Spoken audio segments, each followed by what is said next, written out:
In this tutorial, we're going to show you how to set up custom fields that will now embed information in the reports for voice-activated sessions.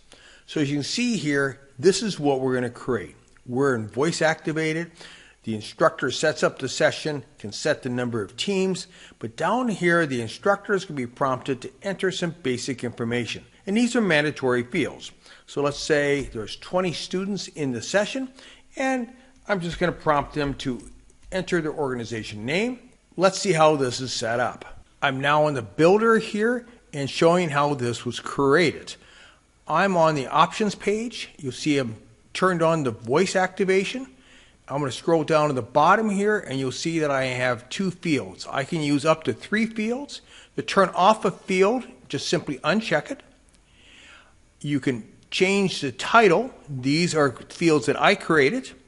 And then all you need to do is publish it. That's it. It's that simple.